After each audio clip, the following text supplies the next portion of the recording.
दोस्तों, आपका फिर से स्वागत है एक बार हमारे YouTube चैनल श्री सक्सेस मंत्रा में। हम लोग एसएससी जीडी के पीवाईक्यू क्वेश्चन का डिस्कशन करते हैं। आइए देखते हैं आज कौन कौन से इंपॉर्टेंट क्वेश्चंस आपके सामने आए हैं। क्वेश्चन नंबर 261 कहता है, विष्णु पुराण के अनुसार चंद्रगुप्त मौर्य की माता कौन थी? ऑप्शन ए नंद राजा की पत्नी, बी मुर्रा एक शिकारी की पुत्री, सी एक यूनानी कुलीन महिला, डी सुभद्रांगी एक ब्राह्मण की पुत्री। तो यहाँ पर सही आंसर होना चाहिए ऑप्शन नंबर बी मुर्रा एक शिकारी की पुत्री। हालांकि चंद्रगुप्त मौर्य के जाति को लेकर के बहुत सारा विवाद है। 100% नहीं कह सकते हैं कि वो क्षत्रिय थे या फिर क्या बोलते हैं एक नीच कुल के व्यक्ति थे, है ना। पर मुर्रा के नाम पर इनका नाम मौर्य पड़ा है, ये अधिकांश इतिहासकार कहते हैं। ठीक है, विष्णुगुप्त के अनुसार बोला गया है कि चंद्रगुप्त मौर्य कौन थे, तो ये मौर्य नाम पड़ा मुर्रा नामक महिला के नाम पर। ठीक है, और ये भी कहा जाता है कि घनानंद के दरबार में यह उनकी ही किसी दासी से उत्पन्न हुए संतान थे। ठीक है, तो देखेंगे विष्णु पुराण में तो इनको बोल दिया गया, ठीक है, लेकिन अर्थशास्त्र में इनको क्या बोला गया, ये क्वेश्चन पूछता है। तो अर्थशास्त्र में इनको शूद्र कहा गया है, शूद्र जाति से उत्पन्न किया गया है। ठीक है, जबकि बौद्ध ग्रंथों में इनको क्षत्रिय कहा गया है, जो कि मौर्य से संबंधित है। ठीक है, नेक्स्ट क्वेश्चन देखें। कृष्णा जिले के कुचेलापुरम गांव में किस शास्त्रीय नृत्य शैली की उत्पत्ति हुई? Option A Kuchipudi, B Kathakali, C Kathak, D Mohiniyattam. सही आंसर है ऑप्शन नंबर ए कुचिपुड़ी। ठीक है, कुचिपुड़ी आंध्र प्रदेश कुचेलापुरम गांव में पढ़ने के कारण इसका नाम पड़ा। ठीक है, यह क्या था, महाभारत कालीन रामायण और पुराण से, ये महाभारत या रामायण की कहानी से संबंधित क्षेत्र है। नेक्स्ट क्वेश्चन देखें। सतलज नदी का वैदिक नाम क्या है जो ऋग्वेद में वर्णित सप्त सिंधु नदियों का हिस्सा है? ऑप्शन है ए सुतुद्री, बी वितस्तता, सी औस्किनी, डी पुरुषनी। सही आंसर होगा ऑप्शन नंबर ए सुतुद्री। ठीक है, बहुत सारा क्वेश्चन देता है वैदिक काल में नदियों के उनके प्रारंभिक नाम क्या थे या पुराने नाम क्या थे। आजकल नाम बदल गए हैं, तो कह सकते हैं सुतुद्री किसको कहते थे हम लोग, सतलज को कहते थे या सतलुज नदी को कहते थे। ठीक है, वितस्तता किसको कहते थे, झेलम नदी को हम लोग उस समय वितस्ता कहते थे। औस्किनी किसका नाम है, तो ये चिनाब का प्राचीन नाम है, चिनाब नदी का। और पुरुषनी किसका है, रावी नदी का। और ये सारी नदियां सिंधु की सप्त सैंधव क्षेत्र में पड़ने वाली नदियां थी। चलिए नेक्स्ट क्वेश्चन देखें। पंचवर्षीय योजना का निम्नलिखित में से कौन सा लक्ष्य सीधे जनता से संबंधित है? ऑप्शन ए समता, बी आत्मनिर्भरता, सी विकास, डी आधुनिकीकरण। ठीक है, सही आंसर होगा ऑप्शन नंबर ए समता। बहुत ही आसान क्वेश्चन है। चलिए नेक्स्ट क्वेश्चन देखें। एसआरएस बुलेटिन 2020 के अनुसार भारत में मृत्यु दर कितनी थी? Option A 5, B 20, C 10, D 6। तो सही आंसर होगा ऑप्शन नंबर डी 6, है ना। तो पहले एसआरएस को समझना पड़ेगा। एसआरएस क्या होता है? एसआरएस का फुल फॉर्म होता है सैंपल रजिस्ट्रेशन सिस्टम। ठीक है, और यह संस्था क्या करती है, यह संस्था जन्म, मृत्यु, प्रजनन यानी कि बर्थ रेट जैसे रिपोर्ट को प्रकाशित करती है। ठीक है, यह संस्था 1970 से भारत में काम कर रही है।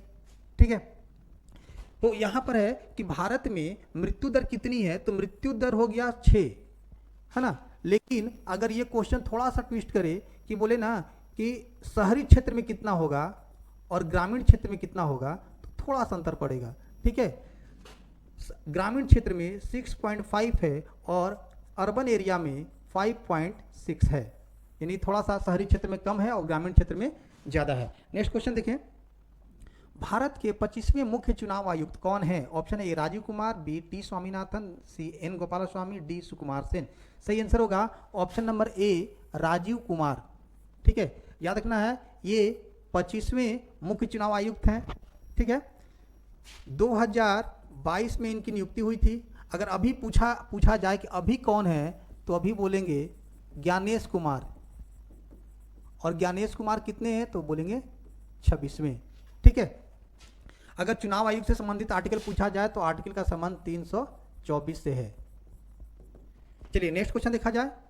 रंगराजन समिति निम्नलिखित में से किससे संबंधित है? ऑप्शन है बैंकिंग, बी गरीबी, सी शिक्षा, डी बेरोजगारी। तो सही आंसर होगा यहाँ पर बी गरीबी। तो बोलेंगे रंगराजन समिति का गठन कब हुआ था, ये पूछा जा सकता है। तो बोलेंगे गरीबी रेखा के निर्धारण के लिए 2012 में इसका गठन किया गया था और 2014 में इसकी रिपोर्ट आई थी। ठीक है, तो उस समय पूछा जाएगा कि गरीबी दर क्या थी या भारत में गरीबी की परिभाषा क्या थी। तो कह सकते हैं कि गरीबी की जो दर थी 29.5%, यानी कि भारत में लगभग 30% लोग गरीबी रेखा के नीचे जीवन यापन करते हैं। ठीक है, हालांकि ये ग्रामीण क्षेत्र में अलग था कि गरीबी दर को 2 हिस्सों में बांटा गया है। ठीक है, 972 ग्रामीण क्षेत्र में और 1407 शहरी क्षेत्र में, ये अलग अलग में मिलता है। ठीक है, रंगराजन समिति का गठन क्यों किया गया था? तो तेंदुलकर समिति के जो रिपोर्ट थे उसकी समीक्षा के लिए, कह सकते हैं तेंदुलकर समिति की समीक्षा के लिए इसका गठन किया गया था। चलिए नेक्स्ट क्वेश्चन देखें। ब्रह्मपुत्र नदी निम्नलिखित में से किस देश में नहीं बहती है? ऑप्शन ए चीन, बी नेपाल, सी भारत, डी बांग्लादेश। सही आंसर होगा ऑप्शन नंबर बी नेपाल। देखेंगे कि ब्रह्मपुत्र नदी का उद्गम कहाँ होता है और कहाँ से बहता है, ये क्वेश्चन है। तो बोलेंगे कि यह तिब्बत में मानसरोवर झील से निकलती है। जगह का नाम पूछा जाए तो चेमायुंग डुंग ग्लेशियर से निकलती है। पूर्व की ओर बहते हुए यह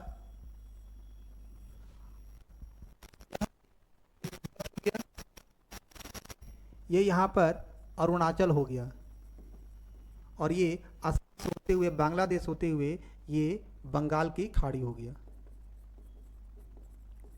ठीक है, तो सही आंसर क्या होगा? नेपाल में प्रवेश नहीं करती है। ठीक है, यह भूटान जाती है, अरुणाचल प्रदेश में जाती है। अरुणाचल में इस नदी को हम लोग क्या कहते हैं? तिहांग भी कहते हैं। ठीक है, और यह नदी जब बांग्लादेश में घुसती है तो इसका नाम हो जाता है जमुना और फाइनली यह मेघना के नाम से बंगाल की खाड़ी में गिर जाती है। चलिए नेक्स्ट क्वेश्चन देखें। Doctor PC Mahalanobis co dot dot भी कहा जाता है क्या? हरित क्रांति का जनक, आरबीआई का संस्थापक, भारतीय सांख्यिकी का जनक, नई आर्थिक नीति का जनक। सही आंसर होगा ऑप्शन नंबर सी भारतीय सांख्यिकी का जनक, that is father of Indian statistics. ठीक है, डॉक्टर पीसी महालनोबिस बहुत ही महान व्यक्ति थे। ठीक है, इन्हीं के नाम पर हम लोग सांख्यिकी दिवस मनाते हैं। कब मनाते हैं? तो सर 29 जून को मनाते हैं। ठीक है, ये कह सकते हैं कि सेकेंड द्वितीय 5th ईयर प्लान के मॉडल तैयार करने वाले व्यक्ति थे। ठीक है, भारत में सैंपल सर्वे का विकास इन्होंने ही किया था। ठीक है, चलिए नेक्स्ट क्वेश्चन देखा जाए। बांग्लादेश का राष्ट्रीय फल कौन सा है? ऑप्शन ए सेब, बी कटहल, सी आम, डी अनार। तो सही आंसर होगा ऑप्शन नंबर बी कटहल। बांग्लादेश का राष्ट्रीय फल है और कटहल से क्या विशेष जान सकते हैं? कटहल विश्व का सबसे बड़ा फल भी माना जाता है, यानी कह सकते हैं कि यह सबसे बड़ा फल है। ठीक है, इससे भी क्वेश्चन दे सकता है कि सेब कहाँ का राष्ट्रीय फल है? तो कह सकते हैं यह अर्जेंटीना का राष्ट्रीय फल है। ठीक है,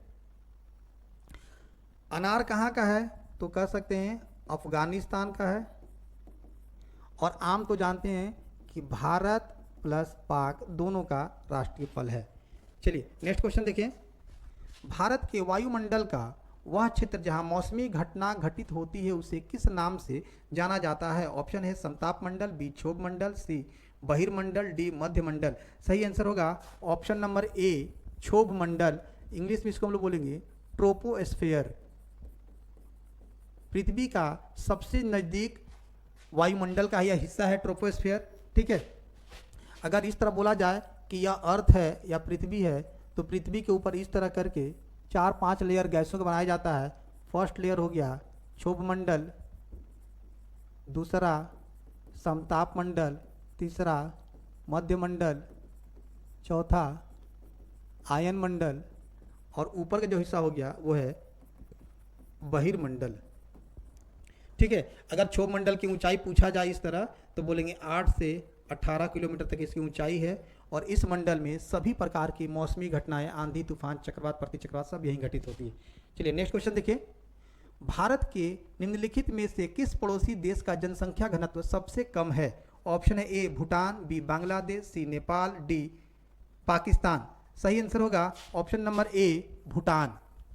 तो भारत में सबसे ज्यादा जनसंख्या घनत्व या सबसे कम घनत्व का उम्मीद लगाना है कि विश्व में सबसे ज्यादा जनसंख्या कहां पर है, तो सर भारत में है। ठीक है, भूटान में जनसंख्या घनत्व केवल 20 है।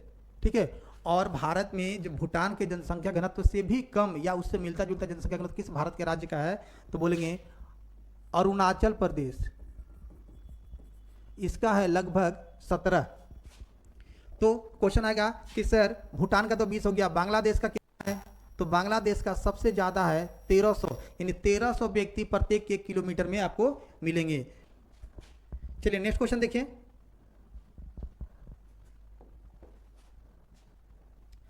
पाइरेनोमीटर डॉट डॉट मापने वाला एक उपकरण है जिसका उपयोग आमतौर पर जलवायु अनुसंधान या मौसम प्रदर्शन की निगरानी के लिए किया जाता है। ऑप्शन ए सौर किरणता, बी वायुमंडलीय दाब, सी पवन चाल, डी मेघाच्छाद यानी कि क्लाउड सीडिंग। तो सही आंसर होगा ऑप्शन नंबर ए सौर किरणता। ठीक है, यानी सोलर इरेडियंस। दूसरा क्वेश्चन दे सकता है कि सर पाइरेनोमीटर सूर्य और उच्च तापमान वाले क्षेत्रों को बताने वाला यह इंडिसेज है। ठीक है, वायुमंडलीय दाब से क्या मापा जाता है या वायुमंडलीय दाब किससे मापा जाता है, तो बोलेंगे बैरोमीटर से मापा जाता है। ठीक है, विंड स्पीड या पवन चाल अगर पूछा जाए तो बोलेंगे एनीमोमीटर। एनीमोमीटर वायुमंडलीय विंड का स्पीड हवा मापता है। और क्लाउड सीलिंग या मेघाच्छादन का पूछा जाए तो बोलेंगे ओक्टा स्कैन। ओक्टा स्कैन या ओक्टा मीटर। ठीक है, बादल कितना है इसकी पता ओक्टा स्कैन से पता चलता है। नेक्स्ट क्वेश्चन देखिए, 1950 में भारतीय सर्वोच्च न्यायालय में भारत के मुख्य न्यायाधीश के अतिरिक्त अन्य न्यायाधीशों की संख्या कितनी थी? ऑप्शन है ए 7, बी 6, सी 8, डी 5। तो सही आंसर होगा ऑप्शन नंबर सी 8। ठीक है, देखेंगे कि सर्वोच्च न्यायालय से बहुत सारा फैक्ट्स क्वेश्चन एग्जाम में आता है।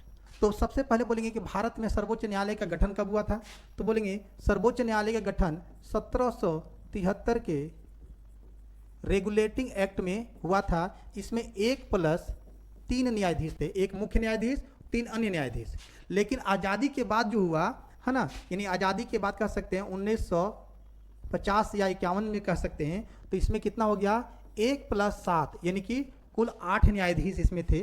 ठीक है, अभी अगर पूछा जाए कि अभी कितने हैं तो बोलेंगे 1+33 यानी कि कुल कितने हैं तो 34। और यह बढ़ने वाला है, हालांकि अधिसूचना जारी हो गई है पर अभी तक चेंज नहीं हुआ है कि आने वाले समय में क्या होगा 1+37 यानी कि 38 हो जाएंगे। तो सबसे पहले हुआ था 4, उसके बाद हुआ 8, उसके बाद हुआ 34 और भविष्य में होने वाला है 38। ठीक है, चलिए नेक्स्ट क्वेश्चन देखा जाए। स्विमिंग पूल तरणताल में पानी को स्वच्छ करने के लिए किसका उपयोग किया जा सकता है? ऑप्शन है ए विरंजक चूर्ण, कास्टिक सोडा, डेटॉल, धोवन सोडा। हालांकि पानी को साफ करने के लिए कई तकनीकें हैं, पर स्विमिंग पूल में तरणताल में मैक्सिमम कंडीशन में विरंजक चूर्ण या ब्लीचिंग पाउडर का यूज किया जाता है। इसी के लिए हम लोग इसको ब्लीचिंग पाउडर भी कहते हैं। ठीक है, और इसका रासायनिक नाम हो गया कैल्शियम हाइपोक्लोराइड। हाइपोक्लोराइड क्लोराइड यानी CaOCl2। ठीक है, चलिए नेक्स्ट क्वेश्चन देखा जाए। अरुणाचल प्रदेश में कौन सा उत्सव मोनप्पा द्वारा मनाया जाता है? ऑप्शन ए लोशुंग उत्सव, बी मकर विल्लकू उत्सव, सी गणगौर उत्सव, डी लोसार उत्सव। सही आंसर होगा ऑप्शन नंबर डी लोसार उत्सव। ठीक है, तो यह कब मनाया जाता है? फरवरी मार्च महीने में तिब्बत क्षेत्र में 15 दिन का यह उत्सव है लगभग। ठीक है, चलिए नेक्स्ट क्वेश्चन देखा जाए। भारत का महान्यायवादी डॉट डॉट को कानूनी सलाह प्रदान करता है, यानी महान्यायवादी किसको कानूनी सहायता देता है? राज्य के राज्यपाल, राज्य के मुख्यमंत्री, भारत के मुख्य न्यायाधीश या संघ सरकार? तो यहाँ पर सही आंसर होगा ऑप्शन नंबर डी संघ सरकार। ठीक है, महान्यायवादी को हम लोग भारत का सबसे बड़ा कानूनी एक्सपर्ट माना जाता है। अगर हम भारत पर या क्या केंद्र सरकार पर या किसी एजेंसी पर केस करते हैं तो सरकार की तरफ से अटॉर्नी जनरल ऑफ इंडिया आकर के क्या बोलते हैं, अपना डिफेंस करती है, सरकार का डिफेंस करते हैं। ठीक है, ये क्वेश्चन दे सकता है किस आर्टिकल में वर्णित है, तो बोलेंगे आर्टिकल ये 76 में वर्णित है ना। दूसरा क्वेश्चन दे दिया जाए कि अभी कौन है, तो बोलेंगे are Venkat Ramani, are Venkat रमणी। और यही काम ये केंद्र सरकार का है, अगर राज्य सरकार का हो तो क्या बोलेंगे, आर्टिकल 165 यह राज्य के लिए और यह संघ के लिए। चलिए नेक्स्ट क्वेश्चन देखा जाए। डॉट डॉट डॉट दिनों का काम रोजगार देने के लिए भारत सरकार द्वारा गरीब कल्याण रोजगार योजना 2020 शुरू की गई थी। ऑप्शन है ए 120, बी 115, 130, 125। सही आंसर होगा ऑप्शन नंबर डी 125, यानी कि 125 दिनों का रोजगार देने के लिए भारत सरकार द्वारा गरीब कल्याण रोजगार योजना 2020 में मोदी सरकार ने आरंभ किया था, है ना। इसमें क्या देखा गया था कि 6 राज्यों को कवर करना था। ठीक है, कौन कौन थे? यूपी, एमपी, राजस्थान, झारखंड और उड़ीसा। एक और क्वेश्चन दे सकता है कि 6 राज्यों में मैक्सिमम 116 जिला को इसमें मिलाया गया था। चलिए नेक्स्ट क्वेश्चन देखा जाए। सरयू साई को किस नृत्य शैली के लिए 2006 में नाट्य कला ज्योति पुरस्कार से सम्मानित किया गया? ऑप्शन है ए कुचिपुड़ी, बी भरतनाट्यम, सी कथक, डी ओडिसी। तो सही आंसर होगा इसमें ऑप्शन नंबर ए कुचिपुड़ी। ठीक है, सरयू साई कुचिपुड़ी से संबंधित हैं। और कुचिपुड़ी कहाँ का है, तो बोल सकते हैं कि यह कृष्णा जिला आंध्र प्रदेश से ओरिजिनेटेड है। ठीक है, इसके अलावा पूछ सकते हैं कि सरयू साई तो कुचिपुड़ी संबंधित है। ठीक है, एक नाम बता दो, यामिनी कृष्णमूर्ति और स्वप्न सुंदरी कुचिपुड़ी से संबंधित प्रमुख नृत्यांगना है। चलिए नेक्स्ट क्वेश्चन देखा जाए। राज्यपाल को पद की शपथ कौन दिलाता है? ऑप्शन ए मुख्यमंत्री, बी राष्ट्रपति, सी प्रधानमंत्री, डी उच्च न्यायालय के मुख्य न्यायाधीश। सही आंसर होगा ऑप्शन नंबर डी उच्च न्यायालय के चीफ जस्टिस या हाई कोर्ट के मुख्य न्यायाधीश। याद रखना है कि राज्यपाल राज्य का सबसे बड़ा संवैधानिक व्यक्ति है ना। इसकी नियुक्ति कौन करते हैं? इसकी नियुक्ति करते हैं राष्ट्रपति। नियुक्ति कौन करेंगे? राष्ट्रपति। और शपथ कौन दिलवाएगा? Chief justice of high court. ठीक है, दूसरा क्वेश्चन दे सकता है कि किस आर्टिकल के तहत अगर क्वेश्चन दे दिया जाए तो बोलेंगे आर्टिकल 159 के तहत राष्ट्रपति इसकी नियुक्ति करते हैं। चलिए नेक्स्ट क्वेश्चन देखिए। आज के लिए इतना ही, नेक्स्ट वीडियो में फिर मिलेंगे। Thank you.